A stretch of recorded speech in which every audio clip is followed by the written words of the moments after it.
ನಮಸ್ಕಾರ ವೀಕ್ಷಕರೇ, ಬಿಗ್ ಬುಲೆಟಿನ್ಗೆ ಸ್ವಾಗತ. ನಾನು ರಾಧಾ ಹಿರೇಗೌಡರ್.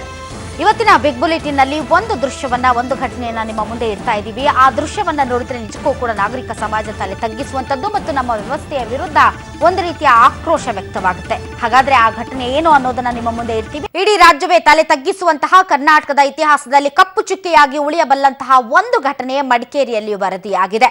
ಅರಣ್ಯದಿಂದ ಒಕ್ಕಲೆಬ್ಬಿಸ್ತಾ ಇದ್ದಂತಹ ಆದಿವಾಸಿಗಳು ತಡೆದುಕೊಳ್ಳಲಾರದೆ ಅಸಹಾಯಕತೆಯ ಪ್ರದರ್ಶನವಾಗಿ ಬೆತ್ತಲೆ ಪ್ರತಿಭಟನೆ ಮಾಡಿದ್ರೆ ಪೊಲೀಸರು, ಅರಣ್ಯ ಅಧಿಕಾರಿಗಳು ಮಾನ ಮುಚ್ಚಬೇಕಾದವರು ಅವರ ಮೇಲೆಯೇ ಅಮಾನವೀಯವಾಗಿ ವರ್ತಿಸಿದ್ದಾರೆ. ಹಾಗಾದ್ರೆ ಏನಿದು ಘಟನೆ? ಈ ರಿಪೋರ್ಟ್ ನೋಡಿ. ಮಡಿಕೇರಿಯಲ್ಲಿ ಅರಣ್ಯವಾಸಿಗಳ ರೋಧನ. ಸೂರಿಗಾಗಿ ಬೆತ್ತಲಾದ್ರು 8 ಜನ ಮಹಿಳೆಯರು. ಕೊಡಗು ಜಿಲ್ಲೆಯ ವಿರಾಜಪೇಟೆ ತಾಲೂಕಿನ ದಿಡ್ಡಳ್ಳಿಯಲ್ಲಿ 3000 ಆದಿವಾಸಿಗಳ ಹೋರಾಟ ಯಾವ ಮಟ್ಟಕ್ಕಿದೆ ಅನ್ನೋದಕ್ಕೆ ಈ ವರದಿ ಸಾಕ್ಷಿ. ಕಾಡಿನ ಮಕ್ಕಳು ಸೂರಿಗಾಗಿ ಕಳೆದ 12 ದಿನಗಳಿಂದ ಹಗಲು ರಾತ್ರಿ ಧರಣಿಯನ್ನ ನಡೆಸ್ತಾನೆ ಇದ್ದಾರೆ. ಆದ್ರೆ ಸರ್ಕಾರ ಮಾತ್ರ ಕ್ಯಾರೆ ಅಂತಿಲ್ಲ. ಸರ್ಕಾರಕ್ಕೆ ಕಿವಿ ಕೇಳಿಸದಿದ್ದಾಗ ಕಣ್ಣಾದ್ರೂ ಕಾಣಿಸಲಿ ಅಂತ ಮಹಿಳೆಯರು ವಿಚಿತ್ರ ಪ್ರತಿಭಟನೆಯನ್ನ ಮಾಡಿದ್ದಾರೆ. ಅದೇ ಬೆತ್ತಲೆ ಹೋರಾಟ.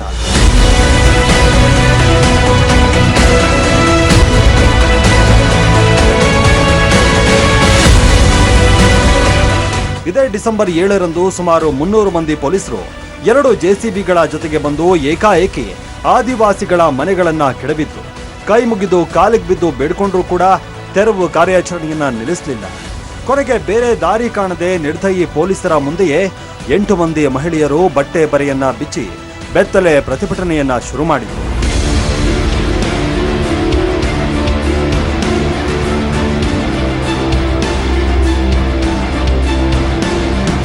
ಈ ವೇಳೆ ಪ್ರತಿಭಟನಾಕಾರರ ಮನವೊಲಿಸಬೇಕಾದಂತ ಪೊಲೀಸರು ಎಲ್ಲರನ್ನ ಕೂಡ ಮರೆತರು. ಬೆತ್ತಲಾದ ಮಹಿಳೆಯರ ಮಾನ ಮುಚ್ಚುವಂತ ಬದಲು ಅರೆಸ್ಟ್ ಮಾಡಿದ್ರು. ಸಾಮಾಜಿಕ ಹೋರಾಟಗಾರರಾದ ನೂರ್ ಶ್ರೀಧರ್, ಗೌರಿ ಲಂಕೇಶ್, ಹಿಂದುಳಿದ ವರ್ಗದ ಮಾಜಿ ಅಧ್ಯಕ್ಷ ಸಿಎಸ್ ದ್ವಾರಕಾನಾಥ್, ಹಿರಿಯ ವಕೀಲರಾದಂತ ಎಕೆ ಸುಬ್ಬಯ್ಯ ಸೇರಿದಂತೆ ಹಲವಾರು ಸಂಘಟನೆಗಳು ಬೆಂಬಲ ವ್ಯಕ್ತಪಡಿಸಿದ್ದಾವೆ.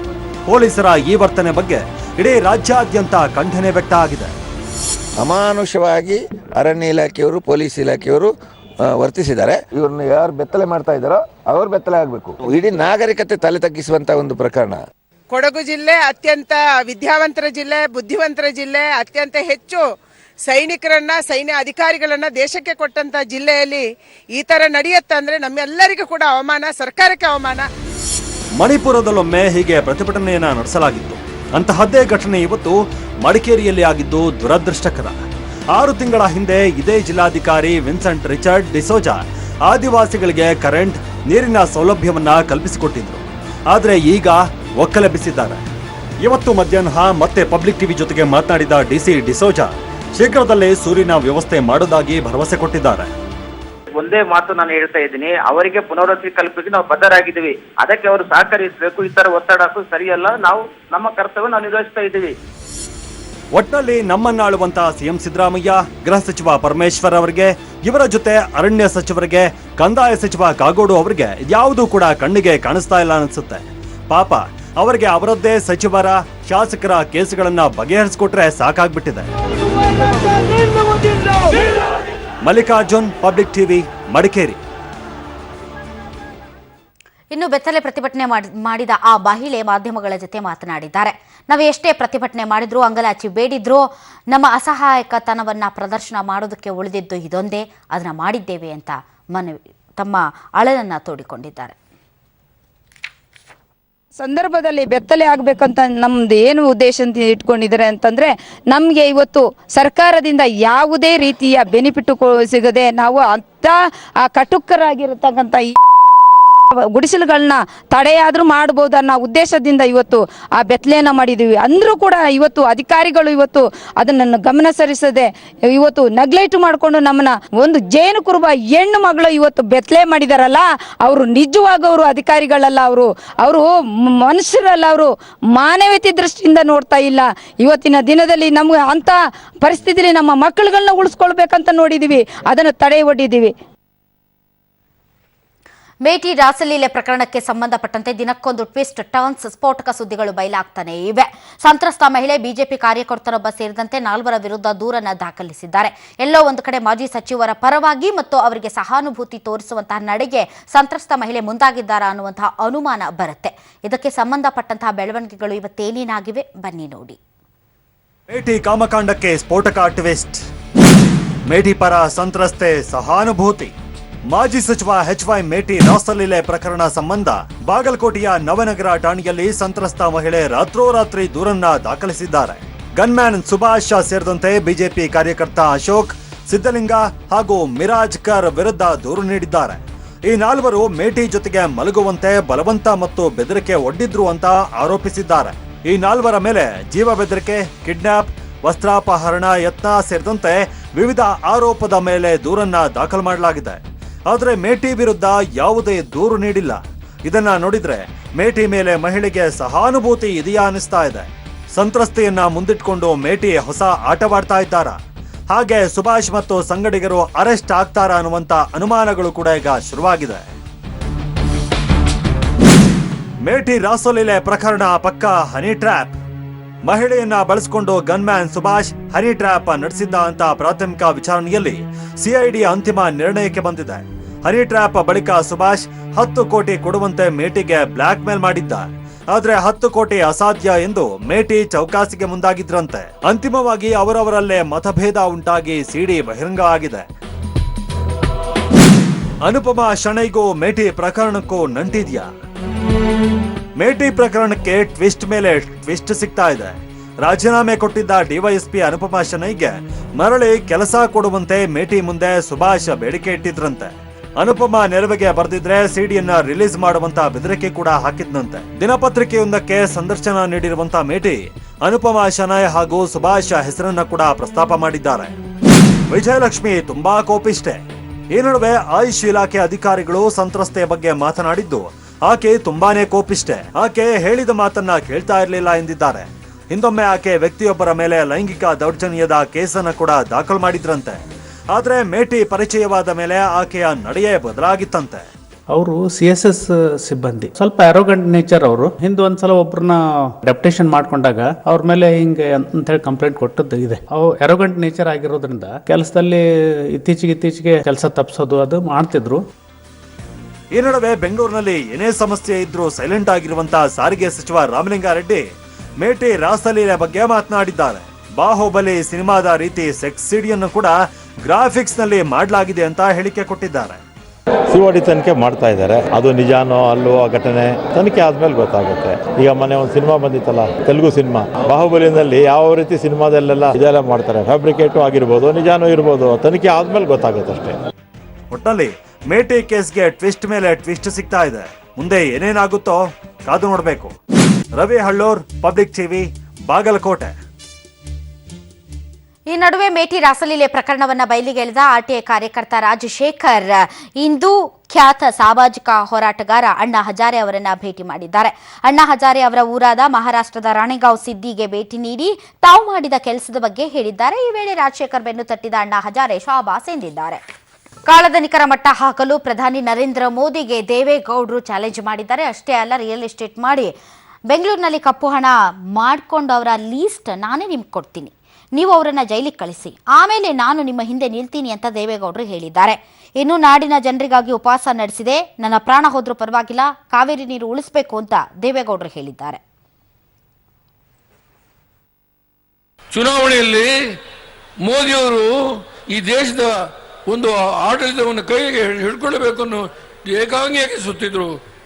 14 ವಿಮಾನಗಳು, ಸುಮಾರು 30,000 ಕೋಟಿ ರೂಪಾಯಿ ನಿಮಗೆ ಕೊಟ್ಟಿರಲ್ಲ ಯಾರು? ಕಾರ್ಪೊರೇಟ್ ಹೌಸಸ್ ತಾನೆ. ನನಗೆ ದಯಮಾಡಿ ಈ ಬ್ಲ್ಯಾಕ್ ಮನಿ ನಾಶ ಮಾಡಿ ರಿಯಲ್ ಎಸ್ಟೇಟ್ ಮಾಡೋರನ್ನ ಜೈಲಿಗೆ ಕಳಿಸಿ. ನಿಮ್ಮಿಂದ ನಿಲ್ತೇನೆ ನಾನು ಬೆಂಗಳೂರಲ್ಲಿ ಹೆಸರು ಬರಕೊಡ್ತೀನಿ. ಯಾರ್ಯಾರು ರಿಯಲ್ ಎಸ್ಟೇಟ್ ಮಾಡಿ ಎಷ್ಟೆಷ್ಟು ಹಣ ಹೊಡೆದಿದ್ದಾರೆ ಅಂತ ಹೇಳಿ ನಾನು ಬರಕೊಡ್ತೀನಿ. ತನಿಖೆ ಮಾಡ್ತೀರಾ ನೀವು? 500 ಮತ್ತು 1000 ಮುಖಬೆಲೆಯ ನೋಟ್ ಬ್ಯಾನ್ ಆಗಿ ಇವತ್ತಿಗೆ 40 ದಿನ. ಸಮಸ್ಯೆ ಪರಿಹಾರಕ್ಕೆ ಪ್ರಧಾನಿ ಮೋದಿ ಕೇಳಿದ್ದು 50 ದಿನ. ಅಂದ್ರೆ ಇನ್ನು ಕೇವಲ 10 ದಿನಗಳು ಮಾತ್ರ ಬಾಕಿ ಉಳಿದಿವೆ. ಆದ್ರೆ ಈ 10 ದಿನದಲ್ಲಿ ಸಮಸ್ಯೆ ಮುಕ್ತಿ ಕಾಣುತ್ತಾ ಅಂತ ನೋಡೋದಾದ್ರೆ ಆ ರೀತಿಯ ಯಾವುದೇ ಲಕ್ಷಣ ಕಾಣ್ತಾ ಇಲ್ಲ. ರಾಜ್ಯದ ಹಳ್ಳಿಗಾಡಿನ ಜನರ ಕಷ್ಟ ಕಾರ್ಪಣ್ಯ ಕೇಳೋರಿಲ್ಲ. ಕೂಲಿ ಕಾರ್ಮಿಕರಿಗೆ ವೇತನ ಸಿಗ್ತಿಲ್ಲ. ರೈತರು ವರ್ತಕರು ಹಣ ಸಿಗದೆ ಪರದಾಡ್ತಾ ಇದ್ದಾರೆ. ಗೃಹಿಣಿಯರು ಮನೆ ನಿರ್ವಹಣೆಗೆ ಪರದಾಡ್ತಾ ಇದ್ದಾರೆ. ರೈತರಿಗೆ ಹಾಲಿನ ಬಿಲ್ ಪಾವತಿ ಆಗ್ತಿಲ್ಲ. ಕ್ರಿಮಿನಾಶಕ ಹಾಗೂ ಗೊಬ್ಬರ ತರೋಕೆ ಹಣ ಸಿಗ್ತಿಲ್ಲ. ರಾಜ್ಯದ ನಾನಾ ಮೂಲೆಗಳಿಂದ ನಮ್ಮ ಪ್ರತಿನಿಧಿಗಳು ಜನರನ್ನ ಕೂಡ ಮಾತಾಡಿಸಿದ್ದಾರೆ. ಎಲ್ಲೆಲ್ಲಿ ಎಷ್ಟೆಷ್ಟು ಎಟಿಎಂಗಳು ಕೆಲಸ ಮಾಡ್ತೀವಿ ಅಂತ ಸರ್ವೆನೂ ಮಾಡಿದ್ದಾರೆ. ಹಾಗಾದ್ರೆ ನಮ್ಮ ಜನ ಏನ್ ಹೇಳಿದ್ದಾರೆ ನೀವೇ ನೋಡಿ. 500, 100, 10 ಇವ್ ಕೊಟ್ರೆ ನಾವು ಭಾರಿ ಅನುಕೂಲ ಆಗತ್ತೆ ರೈತ ಸರ್. ಈ 2000 ರೂಪಾಯಿ ತಗೊಂಡು ನಾವು ಏನಾರ ಒಂದು ಚಿಲ್ಡ್ರ ಬಾಡ್ರ ವ್ಯವಹಾರ ಮಾಡಕ್ ಹೋದ್ರ ಅಲ್ಲಿ ಚಿಲ್ಡ್ರ ಸಿಗುದ್ರು ಸರ್. ಹೊಲಕ್ಕೆ ಬನ್ನಿ ಈ ಉಪ್ಪದ ಇಟ್ಕೊಂಡೆ ಹೊಲಕ್ಕೆ ಹೋಗುದು. ನಮ್ಮ ರೊಕ್ಕನಿಲ್ಲ ಅಂತ ಬಡ್ದಾಡೋದು. ಬ್ಯಾಂಕ್ ಹೇಳ್ತಾರ ನೋಟ್ ಕೊಡ್ತಾರೆ 2,000 ದಿನ ಒಂದಕ್ಕಾಗಿ ಬ್ಯಾಂಕಿಗೆ ಹೋಗಬೇಕ. ಒಂದಕ್ಕೂ ಬ್ಯಾಂಕಿಗೆ ಹೋದ್ರೆ ಎಷ್ಟೊತ್ತಿಗೆ ಬರ್ತದೆ ಪಾಳೆ.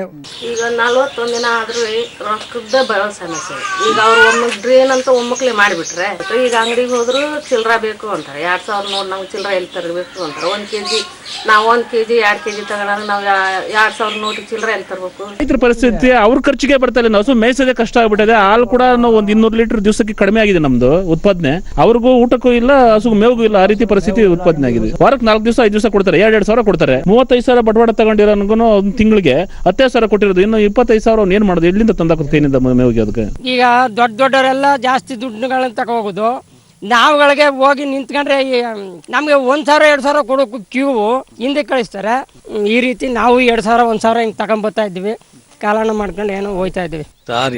ಈಗ ನೋಟ್ ಮಾಡಿ ರೈತರಿಗೆ ಫುಲ್ ತೊಂದರೆ ಆಗಿದೆ. ರೈತರಿಗೇನೆ ATM ಕೊಡ್ತಾರೆ 2,000 ರೂಪಾಯಿಗೆ ಚಿಲ್ಲರೆ ಇಲ್ಲ. ಏನೋ ತಗೋಬೇಕು ಅಂದ್ರೆ ನಾವು ಒಂದು ಗೊಬ್ಬರ ತಗೋಬೇಕಂದ್ರೆ ಚಿಲ್ಲರೆ ಇಲ್ಲ. ಬಹಳ ಸಮಸ್ಯೆ ಇರೋದು 2,000 ನೋಟ್ ಮಾಡೋದು ಸರಿ ಇಲ್ಲ ಸರ್. 2,000 ರೂಪಾಯಿ ಚೇಂಜ್ ಸ್ವಲ್ಪ ಜಲ್ದಿ ಸಿಗೋದಿಲ್ಲ ಸರ್. ವ್ಯಾಪಾರ ಸ್ವಲ್ಪ ಕಡಿಮೆ ಆಗ್ತದೆ, ಡಲ್ ಆಗ್ತದ್ರೆ. ಈಗ ಚೇಂಜ್ ಕೊಡ್ಬೇಕಾದ್ರೆ 100-200 ವ್ಯಾಪಾರ ಮಾಡಿದ್ರು 1,800 ಕೊಡಕ್ ಆಗೋದಿಲ್ಲ. ATM ಅಲ್ಲಿ ರೊಕ್ಕ ಸಿಗೋದಿಲ್ಲ ಸರ್. ಹೋದ್ರೆ ಚಿಲ್ಲರೇನೆ ಸಿಗೋದಿಲ್ಲ. ಈ ನೋಟು ಬ್ಯಾನ್ ಆಗಿರೋದ್ರಿಂದ ಸಾಮಾನ್ಯ ಜನಕ್ಕೆ ತುಂಬಾ ತೊಂದರೆ ಆಗಿದೆ. ಯಾಕಂದ್ರೆ 2,000 ದುಡ್ಡು ಕೊಡ್ತಾರೆ. ಅದಕ್ಕೆ 1 ದಿವಸಗಳೆಲ್ಲ ಅಲ್ಲಿ ಕ್ಯೂ ನಿಂತ್ಕೊಳ್ಬೇಕು. ನಂತರ ಅದನ್ನ ಚೇಂಜ್ ಮಾಡ್ಕೊಳಕ್ಕೆ ಇದ್ದರ ಹತ್ರ ಹೋದ್ರೆ ಅದ್ರಾಗ 200 ರೂಪಾಯಿ ಇಟ್ಕೊಂಡು ಅವ್ರು ಕೊಡ್ತಾರೆ. ಲೇಬರ್ನಲ್ಲಿ ಹಚ್ಚಿದ್ರೆ ಅವ್ರನ್ನ ಹೊಲಕ್ಕೆ ಕಳಿಸಿ ನಾವು ಬ್ಯಾಂಕ್ ಹತ್ರ ಹೋಗಿ ನಿಂತ್ಕೋಬೇಕು. ಪ್ರತಿ ದಿವಸ ನಿಂತ್ಕೋಬೇಕು. ಅದನ್ನೇ ಬೇರೆ ವ್ಯವಸ್ಥೆ ಮಾಡಿದ್ರೆ ಚೆನ್ನಾಗಿರೋದು. ಬಟ್ ಇದು ಬಹಳ ಅನಾನುಕೂಲ ಆಗಿದೆ. ರಾಜಕೀಯ ಪಕ್ಷಗಳು ಬೇನಾಮಿ ದೇಣಿಗೆ ಸಂಗ್ರಹ ಮಾಡೋದಕ್ಕೆ ಕಡಿವಾಣ ಹಾಕೋದಕ್ಕೆ ಚುನಾವಣಾ ಆಯೋಗ ಇದೀಗ ಮುಂದಾಗಿದೆ. ಪಕ್ಷಕ್ಕೆ ದೇಣಿಗೆ ಸಂಗ್ರಹಿಸುವುದಕ್ಕೆ ಕಠಿಣ ನಿಯಮಗಳನ್ನು ಜಾರಿಗೆ ತರುವಂತೆ ಪ್ರಸ್ತಾವನೆಯಲ್ಲಿ ಮನವಿ ಮಾಡಲಾಗಿದೆ. ರಾಜಕೀಯ ಪಕ್ಷಗಳಿಗೆ 2,000 ರೂಪಾಯಿ ಅಥವಾ ಅದಕ್ಕಿಂತ ಹೆಚ್ಚಿನ ದೇಣಿಗೆ ನೀಡೋದನ್ನು ನಿಷೇಧ ಮಾಡಬೇಕು ಅಂತ ಹೇಳಿದೆ. ಆದರೆ ಚುನಾವಣಾ ಆಯೋಗದ ಮನವಿಯನ್ನು ಕೇಂದ್ರ ಸರ್ಕಾರ ಪರಿಗಣಿಸುತ್ತಾ ತಿರಸ್ಕರಿಸುತ್ತಾ ಅನ್ನೋದನ್ನ ಕಾದು ನೋಡಬೇಕಿದೆ. ಸಿಎಂ ಸಿದ್ದರಾಮಯ್ಯನವರಿಗೆ ಗ್ರಹಗತಿ ಸರಿ ಇಲ್ಲವಂತೆ. ಸಚಿವ ಸಂಪುಟದ 2 ಮಂತ್ರಿಗಳು ತಮ್ಮ ಸ್ಥಾನವನ್ನ ಕಳೆದುಕೊಳ್ತಾರಂತೆ. ಸ್ವತಃ ಮುಖ್ಯಮಂತ್ರಿಗಳೇ ಕುರ್ಚಿ ಕಳೆದುಕೊಳ್ತಾರಂತೆ.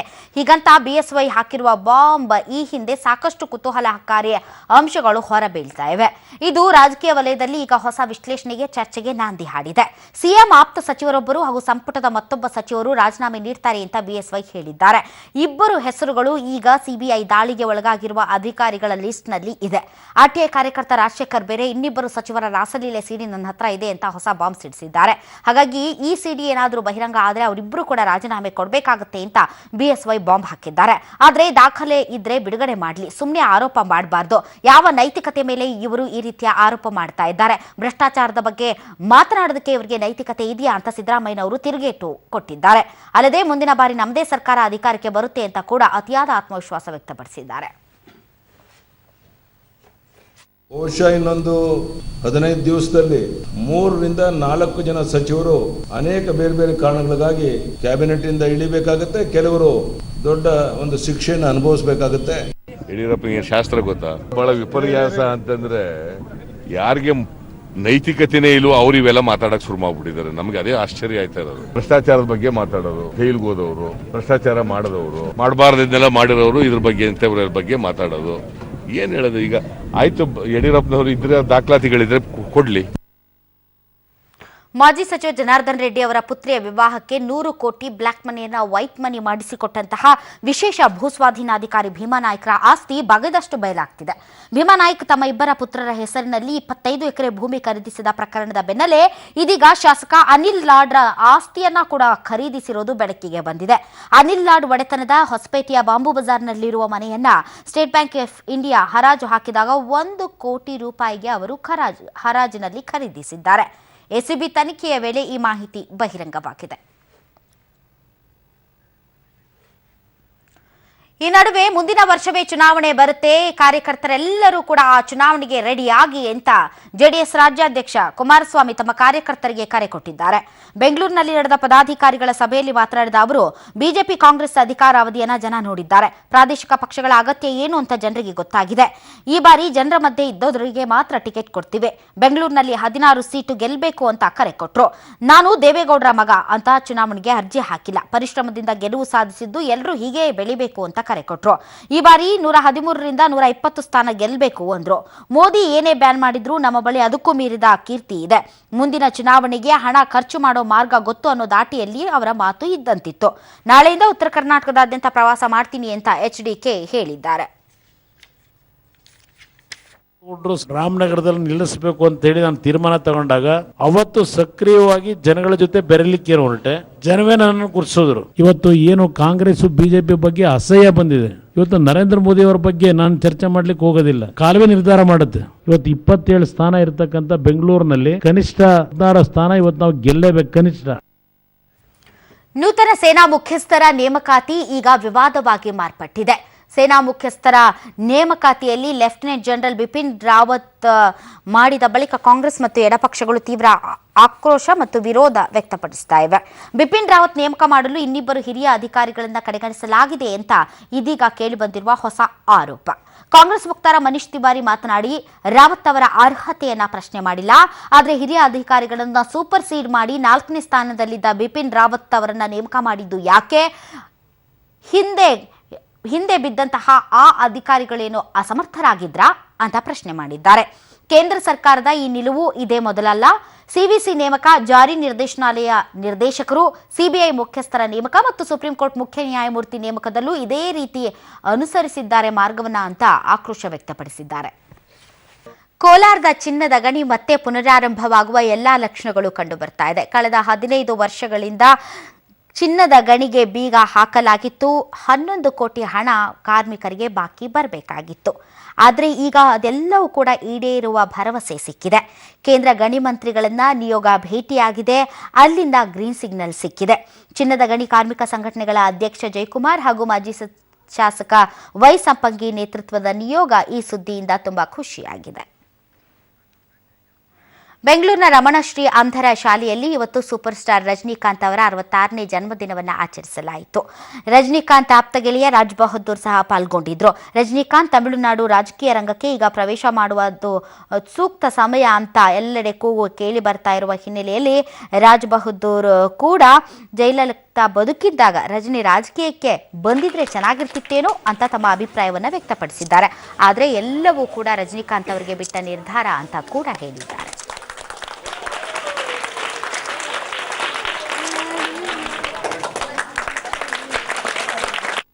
ಈ ವರ್ಷ ರಜನಿಕಾಂತ್ ರಾಜಕೀಯಕ್ಕೆ ಬಂದರೆ ಬಹಳ ಒಳ್ಳೆ ಸಮಯ ಅಂತ ಹೇಳ್ತಾ ಇದ್ದಾರೆ. ಜಯಲಲಿತಾ ಅವರು ಇದ್ರೂ ಕೂಡ ಅವನು ಬಂದಿದ್ರೆ ಅವನು CM ಆಗೋದಕ್ಕೆ ಚಾನ್ಸ್ ಇದೆ. ಇದು ದೊಡ್ಡ ಚಾನ್ಸ್ ಅಲ್ಲ. ಅದಕ್ಕೆ ಮುಂಚೆನೂ ಜಯಲಲಿತಾ ಸೋಲಿಸಿ ಇವನು CM ಆಗೋ ಚಾನ್ಸ್ ಇತ್ತು. ಅವನು ಬಂದರೂ ಸರಿ, ಬರದೇ ಹೋದರೂ ಸರಿ. ನನ್ನ ಅಭಿಪ್ರಾಯ ಏನು ಅಂತ ನಾನು ಹೇಳೋಕ್ಕಾಗಲ್ಲ. ಇದು ಈ ದಿನದ ಬಿಗ್ ಬುಲೆಟಿನ್. ನಾಳಿನ ಬಿಗ್ ಬುಲೆಟಿನ್ ಅಲ್ಲಿ ಮತ್ತೆ ಭೇಟಿಯಾಗೋಣ. ಈಗ ಪಬ್ಲಿಕ್ ಸ್ಪೆಷಲ್ ಗುಲಾಬಿ ಗ್ಯಾಂಗ್ ವಿಶೇಷ ಕಾರ್ಯಕ್ರಮ ಪ್ರಸಾರವಾಗಲಿದೆ. ನ್ಯೂಸ್ ಅಂದ್ರೆ ಪಬ್ಲಿಕ್.